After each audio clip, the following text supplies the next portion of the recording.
If you run a developer tool startup or you have a huge documentation, llm.txt might be a very important buzzword you're ignoring all the time. So this is a very interesting blog post by Second Brain. They are very interesting blog, by the way, which is maintained by Simon Spetty, which is an interesting data engineer. Now let's talk about this llm.txt file, which is basically a file that helps you to AI to give you a context about your product, your content, so it can better cite these things in its answer. And yep, it's very important now since people are not using Google as much they used to. Now, writing for AI means make sure docs are easy for AI to consume as well as human users. The most good news is that discussion is that good docs are for humans, plain languages, and semantic HTML works also for AI. All you have to make sure is Markdown and SSG.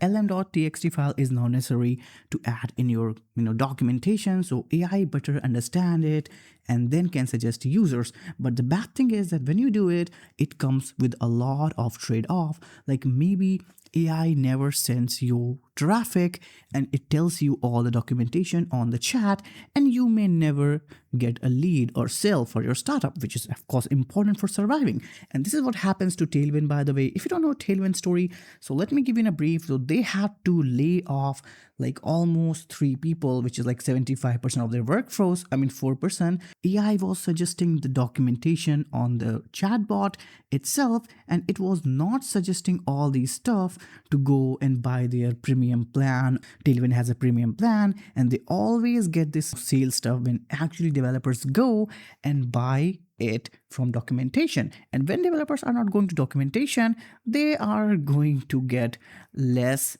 inbound traffic.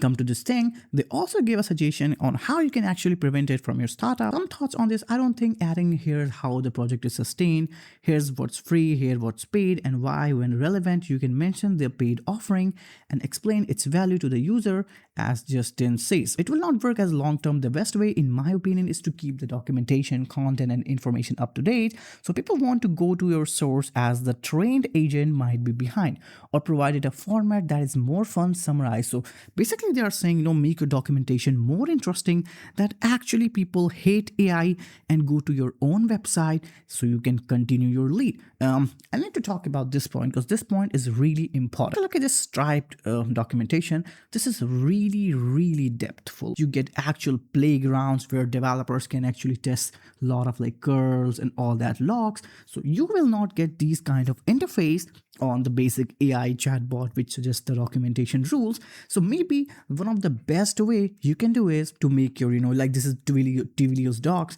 So maybe the best way is to make your documentation much more better.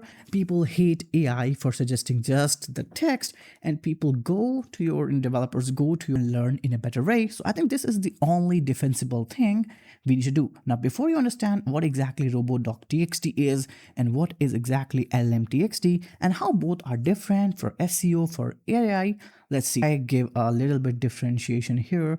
Let me scroll a little bit. Yeah, so the primary goal of Robots.txt was to access the which page Google should access, which should it not index. But llm.txt, the website's content to the large language models, and it is more human readable and tells AI what exactly the site is and how we should deal it. This was just the basic understanding of how you should just prevent your startup from dying. But one thing I really need to talk about is this paper called Vibe Coding is Killing Open Source. So they talk about this graph where they talk about the declining popularities of open source libraries, and this graph is really concerning. They also might talks about Tailwind uses versus public Q&A, and also the Stack Overflow situation, how the traffic is not declining. By the way, my opinion on Stack Overflow is, I don't know what to say. Stack Overflow was genuinely toxic place, but it taught us a lot. Okay, the early developers learned a lot by just asking, engaging in community.